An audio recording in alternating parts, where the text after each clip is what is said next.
to our webinar on Insights about America's Rural Communities, brought to you by CFAIR, the Council on Food, Agricultural, and Resource Economics.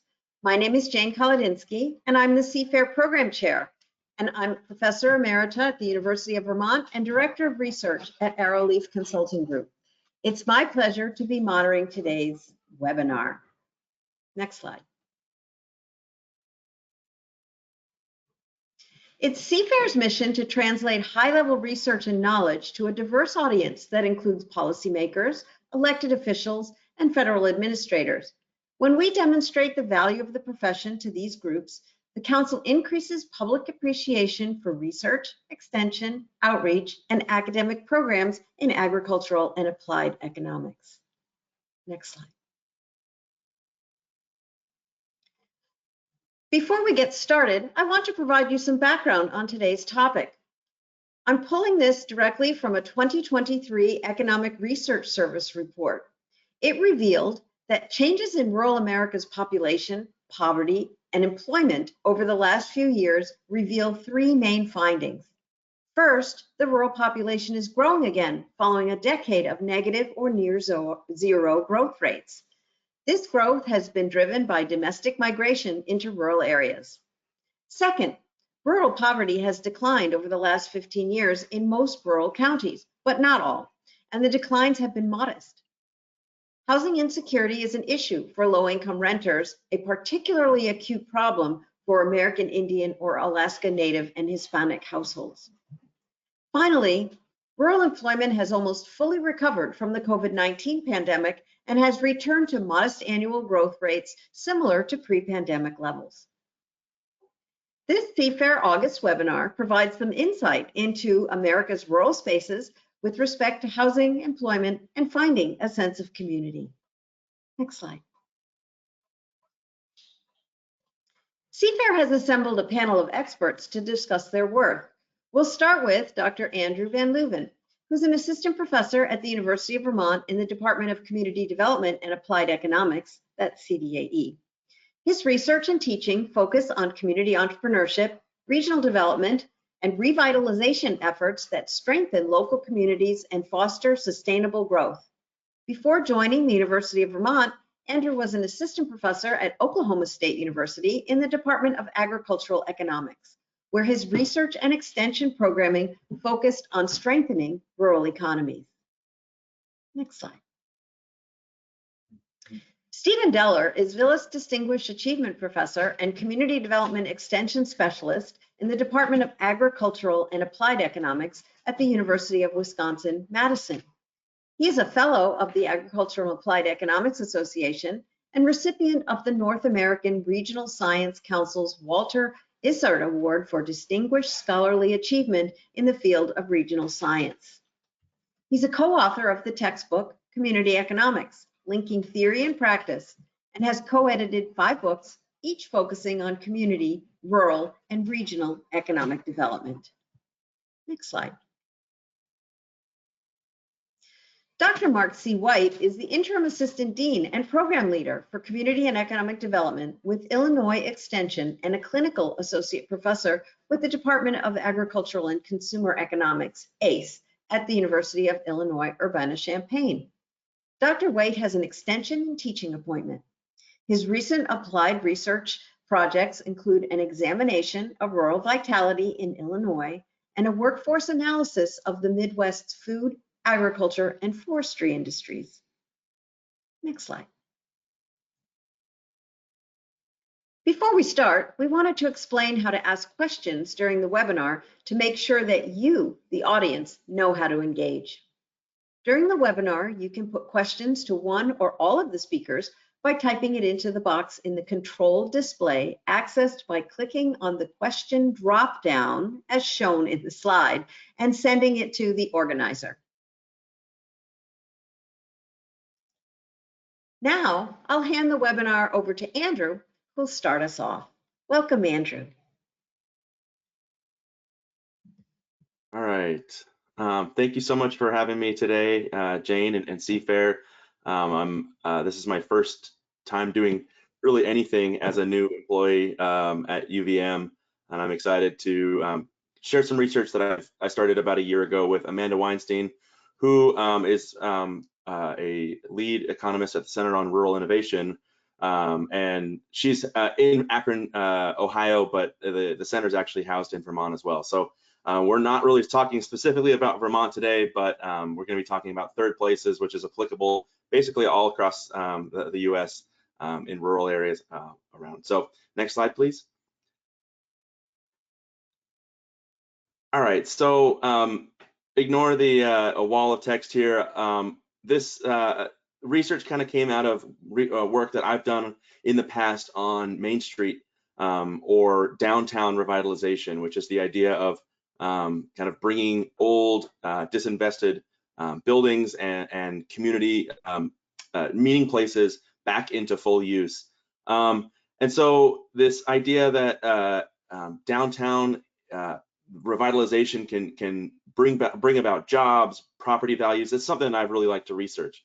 But something that I saw Amanda present some work she did on quality of life, and I was wondering, does downtown revitalization or do downtowns or you know, cool places, however you call it, do they kind of does it matter what is in the downtown, such as like restaurants, bars, cafes, whatever, or is it simply just the act of bringing jobs and people back to downtown that makes a difference? So yeah, there's some research to kind of suggest that it's important, but really no one's done anything yet. Next slide, please. So I'm not, actually am gonna read this whole quote. Usually I say I'm not when it's a wall of text, but this is really cool old paper from the early 80s about the third place. So in the small towns of the deep south, one can still find card games and checker games going under the shade trees of the town square. The younger men will be found congregating at fishing camps and bait shops. In larger cities, people drop in on friends at lounging rooms and indoor tennis. I won't finish, but the quote essentially gives this idea that there's all these different non-work, non-home locations where people interact, spend time together, and enjoy themselves. Next slide, or yeah. So the canonical example of the third place is the Enlightenment era coffee house, where people got together and discussed the plans that would eventually lead to the American Revolution and some of the ideas that really transpired in the 1700s, 1800s. But the next slide, please. I'm a child of the 90s, so I like Moe's Tavern as an example. Maybe not the best use of our time, but a good example in our minds, at least folks of the last 30 years or so, of a place where people get together after work. Next slide, please. So yeah, the third place is this simple definition is somewhere where people do get together outside of home and work. And regardless of where they go to spend their time, there is some research by Jeffers et al. To suggest that the presence of such places enhances quality of life in the community. And in the next slide, I'll be talking about there's some generation of social capital. Next slide, please. So I did a study with a couple of my co-authors in Oklahoma, looking talking to extension agents across counties in the state. And if you're not familiar with extension, I'm guessing most of you are.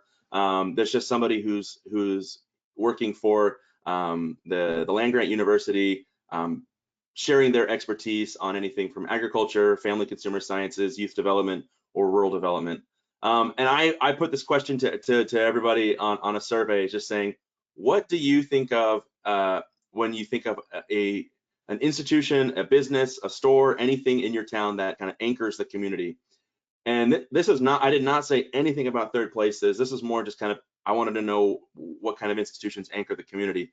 But a lot of these answers that came back really had this common theme of the social capital that is generated when you get people together outside of work and home. So I'll just read these green parts. If you need to know info about who, what, when, where, or how, stop in and sit down in one of the booths. Or if you want to catch someone, they'll be there. Or it's like a school reunion on Friday and Saturday nights. I think these quotes are really cool because I think we already know deep down about these places, but it was interesting hearing about these are the kinds of places that these community embedded experts believe are anchoring their town. Next slide, please. So we did a study where we wanted to look at third places and see if the presence of third places in a local or a local economy is a meaningful component of quality of life.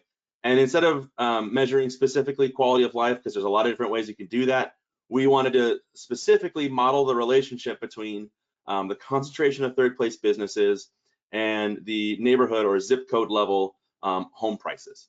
Next slide, please. And then the next one as well. So next slide. Okay. Oh, we went too far. It was kind of a joke, actually. I had this little machine that was running. I'm not going to talk about my econometric model. We can, if you want to get my results or anything about the setup of the paper, please send me an email. Amanda and I are still working on the paper, but we have some good statistical results. But I just want to kind of provide some high-level highlights of what we found. Next slide, please. Okay, so the models indicate that the presence of third place businesses is statistically associated with higher home prices. And the relationship is much stronger if we, instead of looking at the bucket of all types of third places, which just I should have included a slide that has kind of our code or our examples. So we had eating, drinking places, coffee places, bookstores, recreational places, churches. We had a whole list, and we did some testing where we kind of put them all in one bucket and looked at this relationship between third places and home prices. But then we kind of strategically took some types of third place businesses and set them aside. So what we did find is eating and drinking specifically are really highly associated with higher home prices. In rural areas, for overall, that relationship between all kinds of third places and home prices is either weak or pretty non-existent. When you do look at the eating and drinking in rural areas, it's significant, but it is weaker than overall. And then when you look at the drinking only, that relationship, or no, when you look at the, it's when it's drinking only, that relationship's not there at all, which maybe we can kind of intuitively work out why that might be. There's different preferences for alcohol consumption. Churn it's a bit of a jargony word, but churn kind of just has to do with how frequently every year you get new businesses coming in and new businesses going out. Sometimes you might think that is a bad thing, but we actually found that churn was positively associated with high home prices. So kind of if we put that in the model also with the third places, both things are contributing to higher or associated with higher home prices. So even if we don't like to see our favorite restaurants or businesses go because they're failing or whatever, the fact that there's always new businesses to come in and it's a healthy ecosystem is still a good thing. And then last slide, please. Okay, so our implications you'll see from this bullet point, we're not quite yet at the point where we want to definitively say what we found, because we're still tweaking a little bit with the models, but we are happy to say that something is going on. There is a possibility of what we call reverse causality, which is simply that if we're seeing third places and home prices being positively associated with one another, it could possibly be that higher home prices are incentivizing business owners to start cafes and restaurants. So we're not sure exactly which direction the causality goes. The type of third place is important. So maybe axe throwing and vintage vinyl stores, which is kind of the really trendy thing you'll see, might not be as important as just onion rings and beer, right? So restaurants and bars are just a little bit more popular in terms of what we found in our analysis. And then finally, place really matters. Rural matters, and we still have some work to do looking at the rural-urban gradient. All right, so next. Thank you so much. That's my email right there if you want to reach out. I think it's also going to be available just through this GoToWebinar, and then Amanda's email as well. And any questions, I'm happy to talk. Thanks. Thank you, Andrew, for that very, very interesting presentation. We've already had one question, and that's whether or not these slides will be available. Indeed, the entire webinar is available in a couple weeks on the CFAIR website. So thank you, Andrew. Next, we're going to turn to Stephen. Welcome. Thank you all for having me. Good afternoon, everyone. I'm going to talk a little bit about kind of this relationship between rural communities and the farming economy. Next slide, please. If you go in and talk to someone who is from an urban area that doesn't really understand rural or doesn't come from a farming background, and you ask them, what does it take for a vibrant rural economy? They will almost uniformly say you need a healthy farm economy. The notion is that a healthy farm economy is necessary and sufficient for a healthy rural economy. In other words, that's all you need. If the farm economy is doing well, then rural America is doing well. And that idea has been prevalent for years, maybe 75, 100 years ago. That might have been true. The question is that relationship still true today? What does the data tell us about that relationship between a non-farm rural economy and the farming economy? Next slide, please.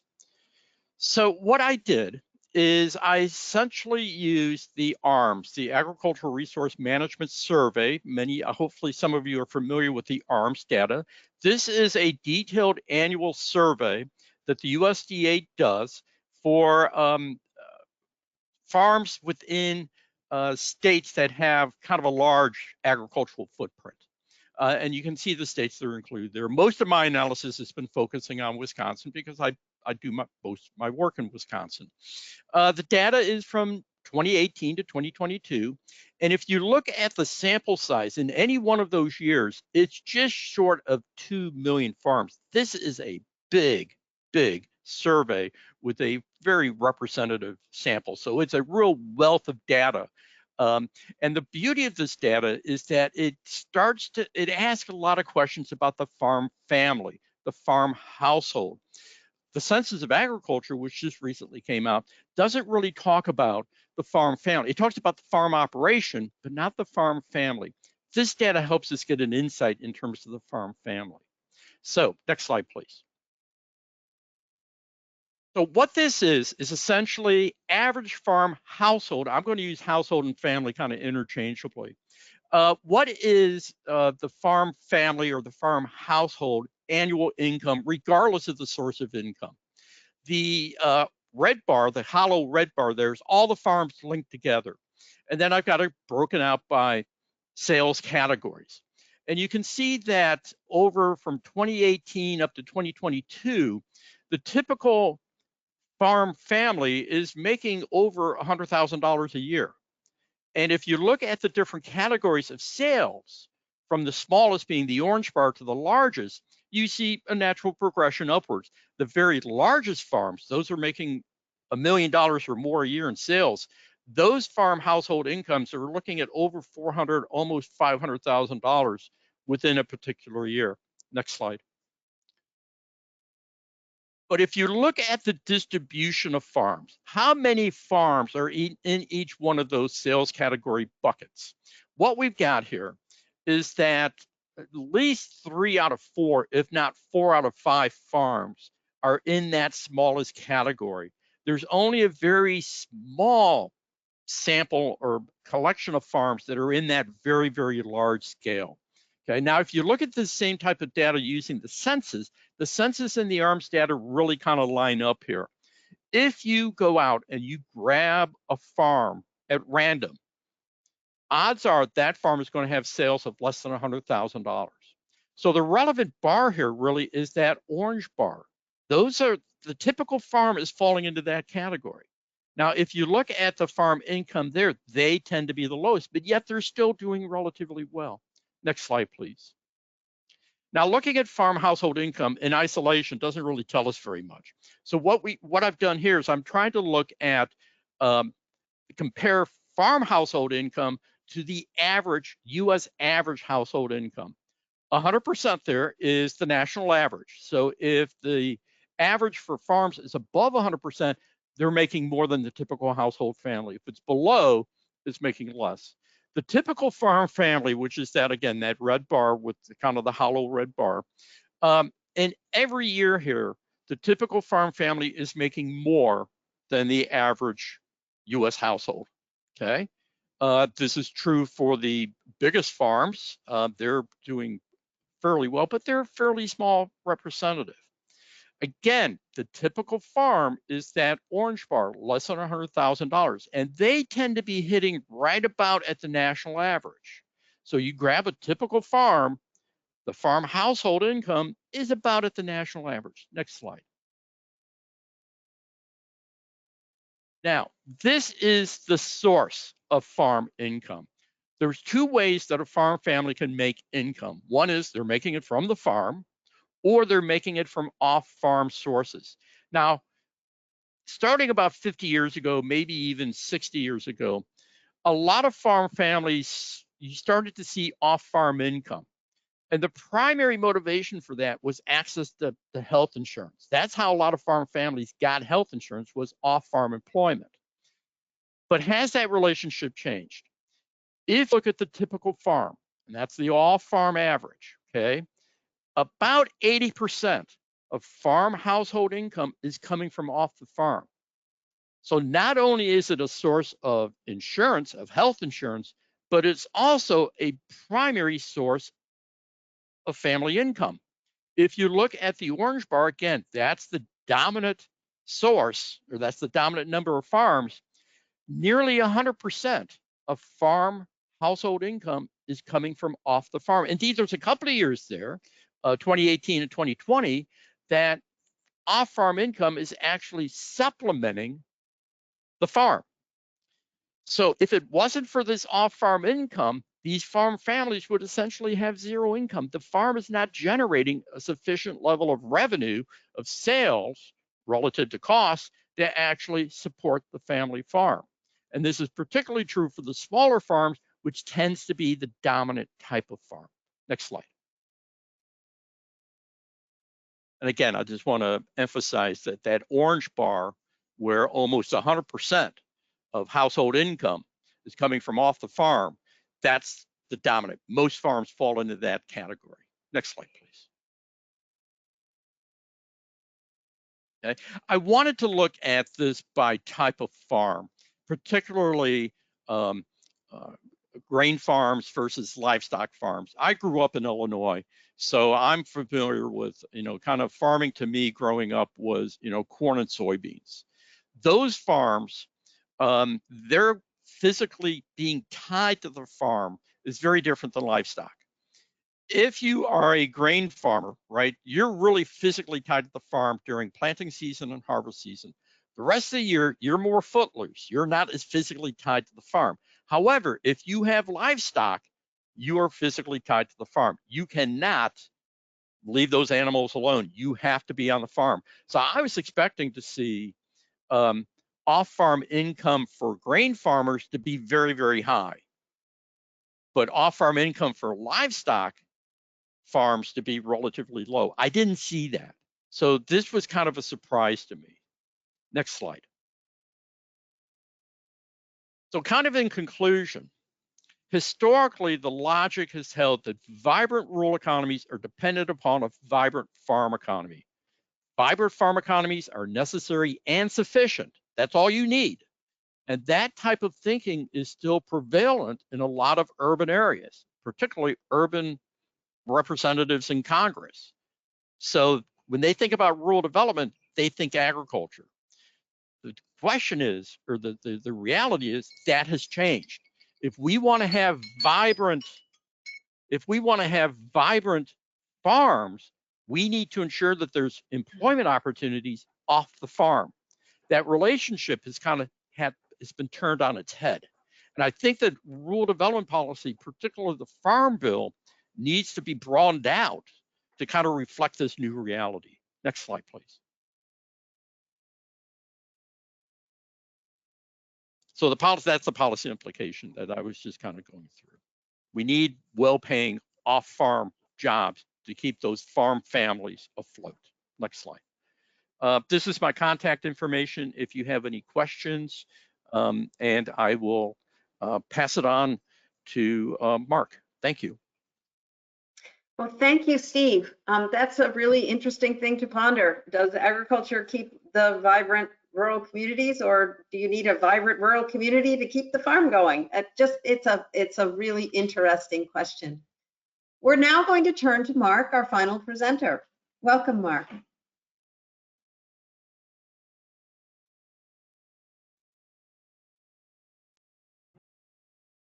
All right, thank you. So I'm going to talk a little bit about the rural workforce and labor force, and there's a lot of different threads that we can pull on here. But with only a few minutes, I'm going to just highlight a few big picture trends. So next slide, please. So one of the first things we need to understand is that there are several kind of big demographic trends that are shaping the rural workforce. In many rural communities, the workforce is now smaller in an absolute sense than it was 2 decades ago.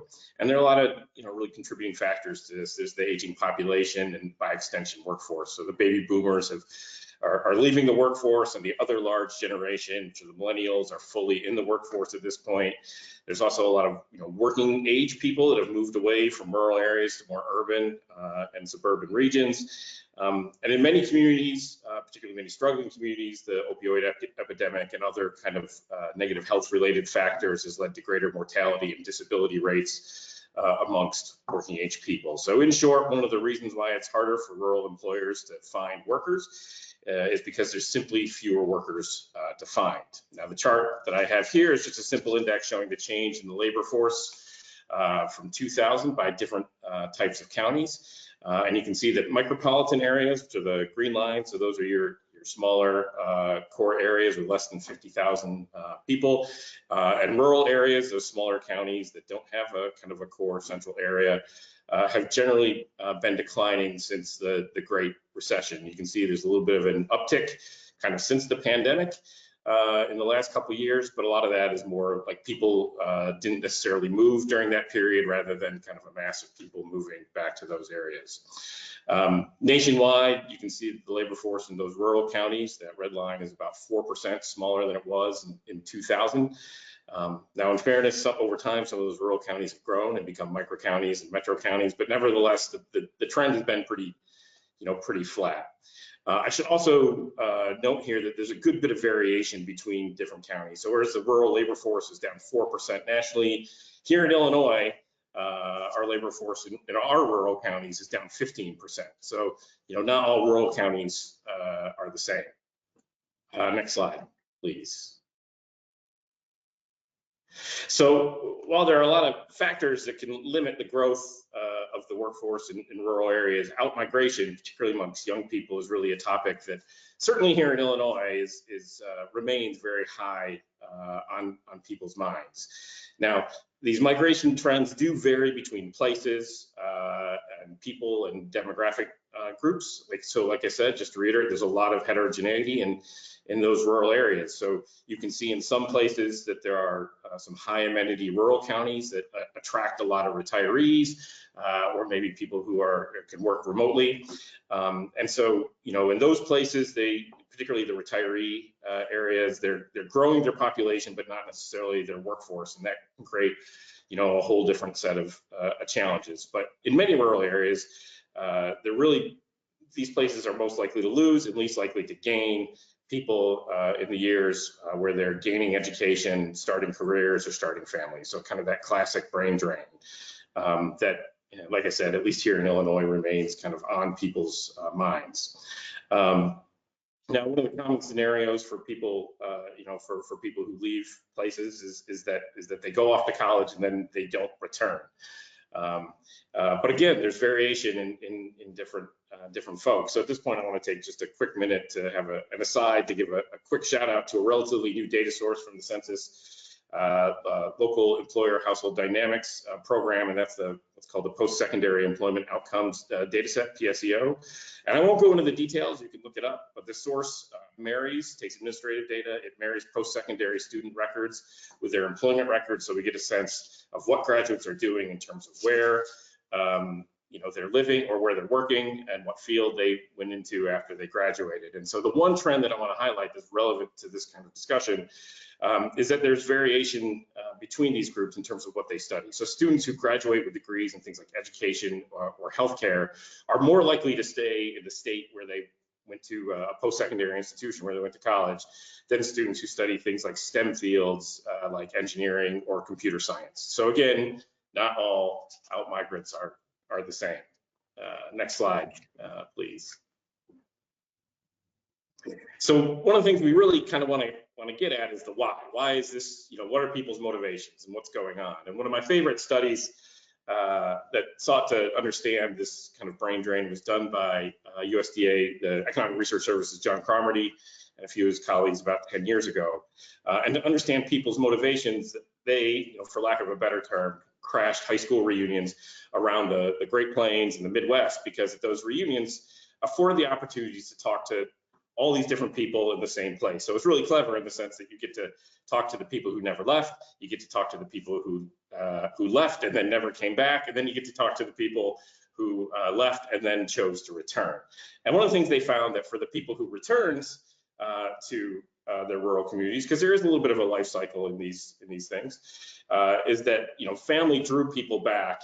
That was kind of the necessary condition, but the sufficient condition was that there had to be employment opportunities to make that move possible. So other positive factors that they looked at were things like shorter commutes, lower cost of living, outdoor amenities, a community feel. Some of the negative factors were things like financial and career sacrifices, too much familiarity, which I think anyone who has family can appreciate that sometimes. And oftentimes too, the other thing that they found is that the returnees, the people who did return, were often had greater education experience. So they might be doctors or managers or administrators, engineers, teachers, or entrepreneurs. Now, this study was done about 10 years ago, and things are changing, and in no small part due to the pandemic shook things up a little bit. And remote work, among other things, is really a more common practice now, just in terms of the way that people have their businesses, and also, with the investments that have been made in broadband infrastructure, it's just more realistic to have that. And so in the wake of the pandemic, Sarah Lowe and Mallory Ray and Andrew surveyed folks kind of coming out of the pandemic in rural Northwest Missouri to see if their attitudes towards rural living had changed. And they found in that time that there was an increase in preference for rural living, particularly amongst people who are self-employed, and also for people who just sought a strong sense of belonging. Now, we still probably need to do more work on this subject, again, to understand this changing landscape. Again, because there's different opportunities related to things like remote work, but there's also greater challenges for bringing in people that relate to the lack of adequate or affordable housing, for instance. Next slide, please. So I want to kind of wrap up with just two quick slides that speak a little bit just to, again, broad trends about some of the economic and employment opportunities that you find in some of these rural and particularly non-metro kind of core or non-metro areas. And in terms of employment, we know that there have been big losses in both kind of manufacturing and local government over the past 2 decades. But for many rural communities, these two sectors, they still remain hugely important sources of employment.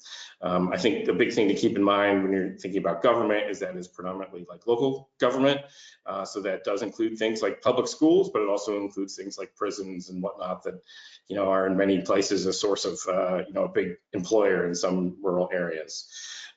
Like the country as a whole, these areas have also seen job growth in sectors like healthcare, probably in no small part to supporting an aging population. We've also seen, although they remain small, there's also been job growth in things like real estate and transportation, and those are probably tied to things like Airbnb, or on the transportation side, things like Uber or Lyft.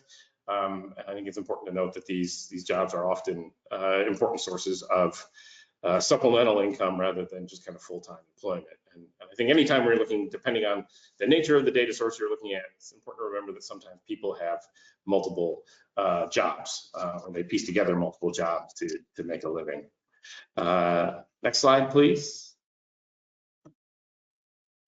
Now, lastly, the one thing that I want to highlight in terms of opportunities for people in rural areas is that the pandemic led to a rise in entrepreneurial ambitions and interests. And so the Census Bureau's business formation statistics tracks business applications since about 2005. And we can see across the country, including in those rural counties, there's been a significant and what appears to be a sustained increase in the number of annual business applications. Now, not all business applications turn into actual businesses, we recognize that, but they nevertheless serve as a kind of a decent proxy for people's interest in starting their own business. And so one of the things that we, as we see this trend, and we want it to continue, we need to make sure that we kind of support aspiring kind of entrepreneurs to the many kind of available services and resources that are out there. Oftentimes there's a lot of things that are out there, but these entrepreneurs don't know about them. So rather than create new stuff, we need to make better use of the stuff we have. And we also need to make sure that we need to hit all those different types of entrepreneurial groups, be it men, women, Hispanics, African Americans, agricultural, manufacturing, services-based businesses, whatever, because supporting rural entrepreneurship is going to be kind of a key foundation to the renewal of any kind of rural economy and key to strengthening the rural workforce. So with that, my contact information was on the first slide. So if you're interested, you just go to the first slide and you can reach me there.